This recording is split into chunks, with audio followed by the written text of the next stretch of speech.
I had read about this guest house in Varanasi where people check in to die. It's called Kashi Labh Mukti Bhavan. Hi everybody, my name is DeepakRamola and I love people and have been asking them for a long time what is their life lesson. This series is all about passing on those learnings and sharing that wisdom with you.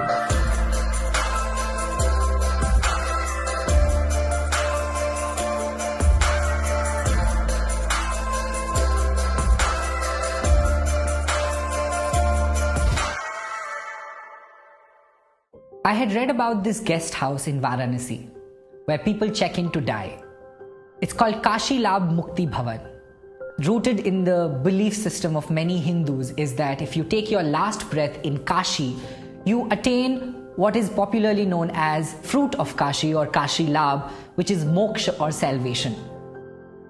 Now the interesting fact is that you're only allowed 2 weeks to stay in and die.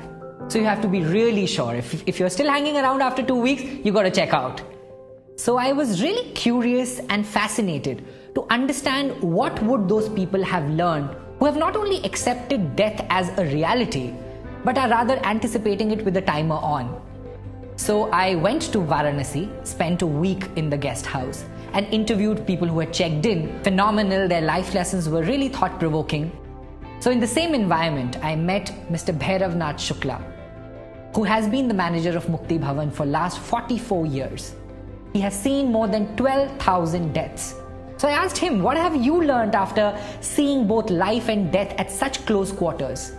He shared with me 12 life lessons, of which I wrote a blog post and it's read and shared by millions of people across the world and became highly popular. But there's one life lesson in that series which is Mr. Shukla's favorite and resonated deep with me, and the life lesson is resolve all conflicts before you go. He told me a backstory to it. There was a Sanskrit scholar of the times by the name of Ram Sagar Mishra. Mishra was one of the eldest of the 6 brothers and was closest to the youngest. One argument years ago led to this bitter communication between the brothers and led to a wall eventually partitioning the house. In his final years, Mishra checked into the guest house with his little pan case and told Shukla to reserve room number 3 for him because he was sure he's going to pass away on day 16th after his arrival. On day 14th, he said, I want my estranged brother of 40 years to come and see me. This bitterness heavies my heart.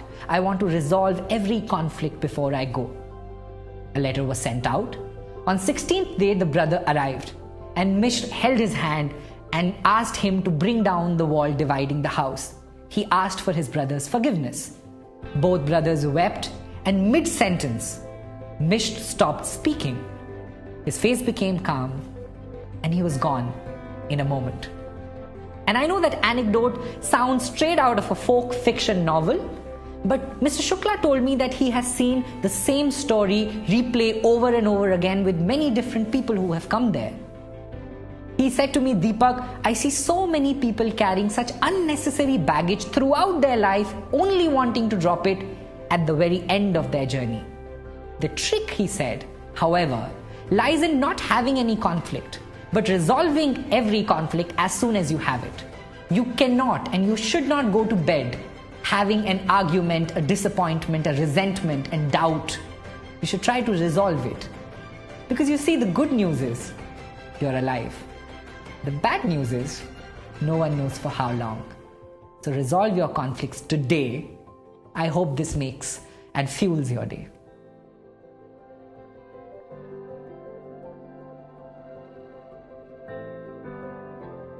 Hi there.